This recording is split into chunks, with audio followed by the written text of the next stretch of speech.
Election में किसी भी जमात को 140 सीटें मिलना बहुत मुश्किल बात है। इलेक्शन के बाद मिलकर हुकूमत बनाना होगी और कोई रास्ता भी नहीं होगा।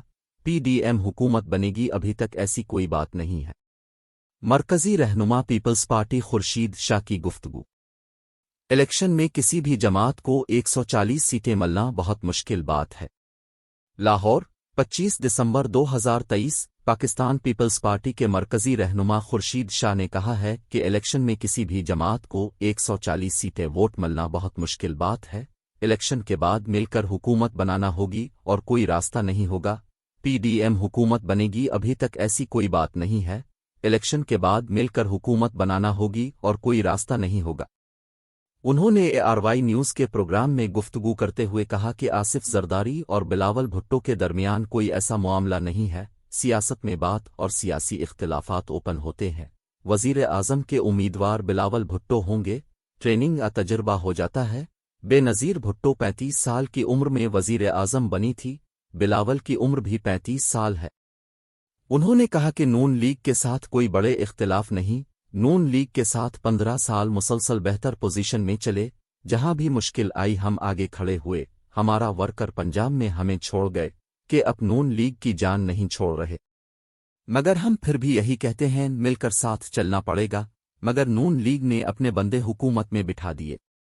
सरफराज बुगटी हुकूमत में था तो हमारा नहीं था। वो पीपल्स पार्टी के मेंबर हैकर निगरान हुकूमत में नहीं थे।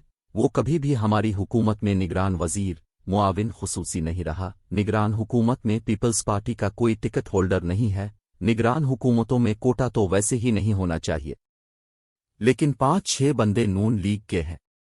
हमें लेवल प्लेइंग फील्ड, लेकिन हमने तो चलना है। उन्होंने कहा कि मैं समझता हूं कि कागजात नामजदगी का छीना जाना इलेक्शन की शफाफियत पर सवालिया निशान होगा। अदलिया का काम है कि शफाफ इलेक्शन कराती। तहरीके इंसाफ समेत हर जमात को इलेक्शन लड़े की इजाज़त होनी चाहिए। जो 9 मई वाक़यात में मुलव्वस था उसको इजाज़त नहीं होनी चाहिए। जिनका कसूर नहीं उनको इजाज़त होनी चाहिए। खुर्शीद शाह ने कहा कि पीपल्स पार्टी और नून लीग की सियासत में दिन रात का फ़र्क है। नून लीग निजकारी चाहती है, हम नहीं चाहते। नून लीग इंडस्ट्री की बात करती, हम किसानों की बात करते हैं। हम लेवल पावर चाहते हैं, वो नहीं चाहते। हम ग्रास लेवल की बात करते हैं, वो टॉप लेवल की बात करते हैं। उन्होंने कहा कि इलेक्शन में किसी भी जमात को 140 सीटें मिलना मुमकिन नज़र नहीं आता। इलेक्शन के बाद मिलकर हुकूमत बनानी पड़ेगी। आसिफ जरदारी सदर ममलकत भी बन सकते हैं, क्यों नहीं। पहले सदर थे जिन्होंने सारे इख्तियारात पार्लियामेंट को दे दिए। पीडीएम की हुकूमत बनेगी, अभी तक ऐसी कोई चीज़ नहीं है। इलेक्शन के बाद मिलकर हुकूमत बनाना होगी और कोई रास्ता नहीं होगा।